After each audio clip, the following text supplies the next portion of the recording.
Al argentino Abelardo Castillo podemos leerlo y aprovecharlo en su obra de ficción, en sus ensayos o hasta en las entrevistas que dio hasta unos pocos días antes de su muerte en 2017.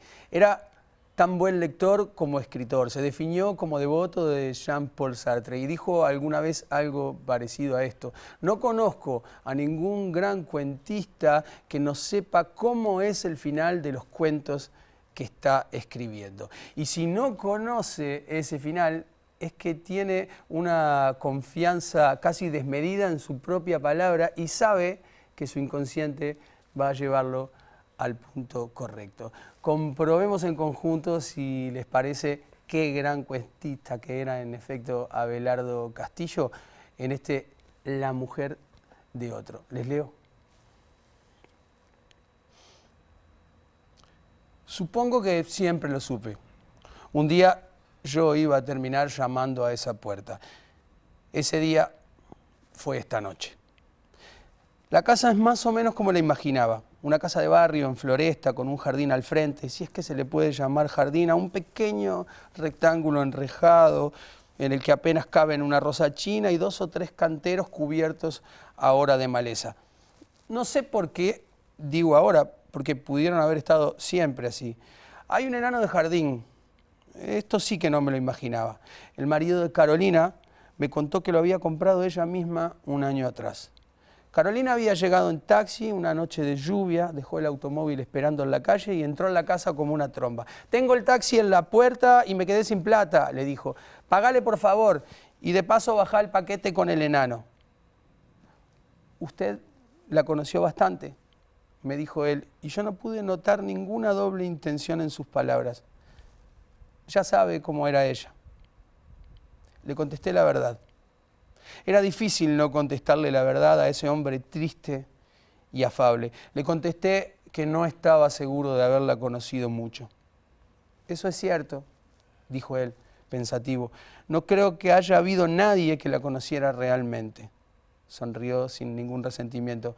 Yo por lo menos no la conocí nunca, dijo. Pero esto fue mucho más tarde, fue al irme. Ahora estábamos sentados en la cocina de la casa y no haría ni media hora que nos habíamos visto las caras por primera vez. Carolina me lo había nombrado solo en 2 o 3 ocasiones, como si esa casa, con todo lo que había dentro, incluido él, fueran su jardín secreto, un paraíso trivial o alguna otra cosa a la que yo no debía tener acceso. Esta noche yo había llegado hasta allí como mandado por una voluntad maligna y ajena. Desde hacía meses yo rondaba el barrio y esta noche sencillamente toqué el timbre. Él salió a abrirme en pijama, con un sobretodo echado de cualquier modo sobre los hombros. Le dije mi nombre, no se sorprendió. Al contrario, hubiera podido jurar que mi visita no era lo peor que podía pasarle. Perdóneme el aspecto, dijo él, estoy solo y no esperaba a nadie. Tenía la apariencia exacta de eso que había dicho, un hombre solo que no espera a nadie. Yo había tocado el timbre sin pensar qué venía a decirle, sin saber siquiera si venía a decirle algo. No tenía la menor excusa para estar en esa casa a las 10 de la noche. La situación era incómoda y absurda si es que no era algo peor. Pase, pase, decidió de pronto. Me cambio en 1 minuto. No, por favor. Pensé en decirle que mejor me iba, pero me interrumpió mi propia voz. No tiene por qué cambiarse. Solo me faltó agregar que podía andar vestido como quisiera, que al final de cuentas el marido de Carolina era él y que esta era su casa. De todas maneras, yo no tenía ningún interés en que se cambiara. Tal vez haría bien en callarme lo que sigue, pero sentí que cualquier cosa que fuera lo que yo había venido a buscar, me favorecía estar bien vestido frente a ese hombre en pantuflas y con un sobretodo encima del saco del pijama. Eso fue al llegar. Ahora las cosas habían variado sutilmente. Él estaba de verdad en su casa, en su cocina, junto a una antigua estufa de hierro, confortablemente enfundado en su pijama, y yo me sentía como el embajador de la luna. ¿Toma mate?, me preguntó con precaución. Es increíble, pero le dije que sí. Tomar mate era un modo de permanecer callado, de darse tiempo. Carolina, empezó a decir, con toda su suavidad y sus maneras, a la mañana también tomaba mate. Era muy cómica. Chupaba la bombilla con el costado de la boca como si jugara a ser la protagonista de una letra de tango. No, no era eso. Tomaba mate con cara de pensar, dijo. Usted se preguntará a qué vine, dije yo. No, nunca me pregunto demasiadas cosas y siempre supe que algún día íbamos a encontrarnos. Sonrió y me dijo con los ojos fijos en el mate. Pero ya que lo dice, ¿a qué vino? Quise sentir agresión o desafío en su voz. No pude. La pregunta era una pregunta literal, sin nada detrás o con demasiadas cosas, como aquello de la cara de pensar de Carolina, por ejemplo.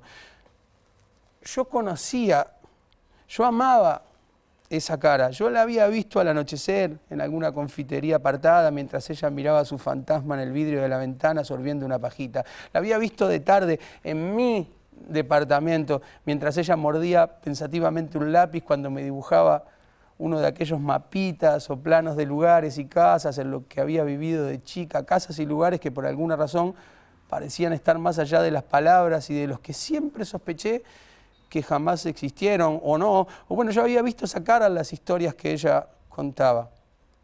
Sí, yo también había mirado muchas veces esa cara ausente y desprotegida, más desnuda que su cuerpo, pero nunca la había mirado de mañana mientras Carolina tomaba mate. Pensé que tal vez debería estar agradecido por eso, sin embargo, no me resultó muy alentador. Me iba a pasar lo mismo más tarde con la historia del enano. Él acababa de preguntarme a qué había venido. No sé. Hice una pausa. La palabra que necesité agregar era deliberadamente malévola. Curiosidad, dije. Me doy cuenta, murmuró él. No sé qué quiso decir, pero causaba toda la impresión de que sí, de que en efecto se daba cuenta. Llegué a mi departamento después de la 1 de la mañana, lo que significa que estuve con él cerca de 3 horas.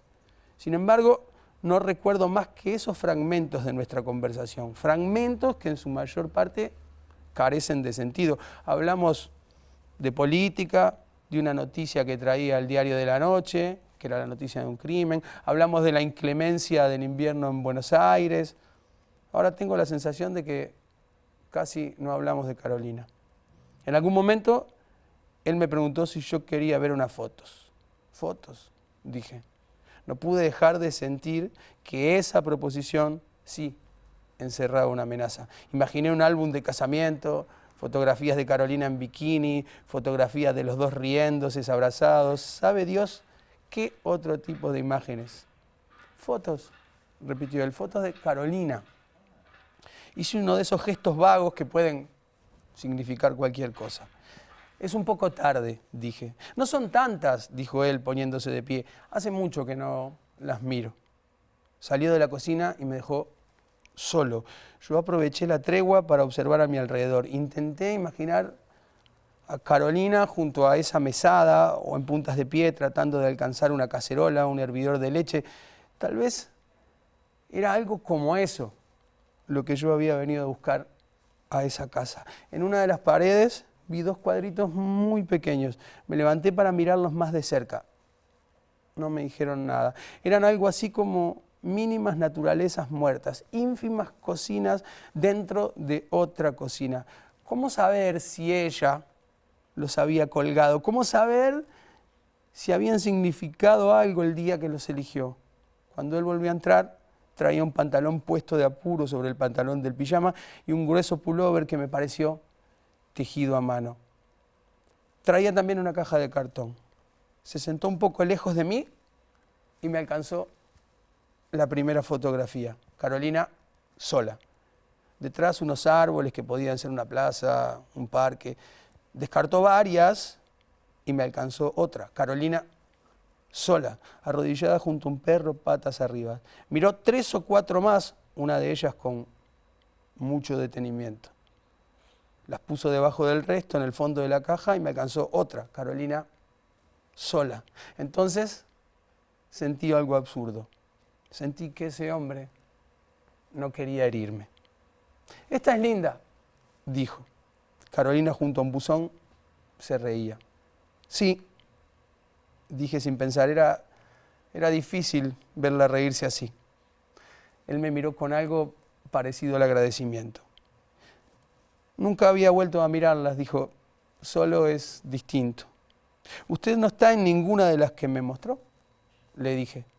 Bueno, yo era el fotógrafo, dijo él. Poco más o menos es todo lo que recuerdo, o todo lo que sucedió esa noche. Le dije que tenía que irme y él me acompañó hasta la puerta de entrada, no hasta la verja. Fue en ese momento cuando me contó la historia del enano. Después, yo estaba descorriendo el cerrojo de hierro y oí su voz a mi espalda. Era muy hermosa, ¿no es cierto? Salí, cerré la verja y le contesté desde la vereda. Sí, le dije, era muy hermosa. Me pidió que volviera algún día. Le dije que sí.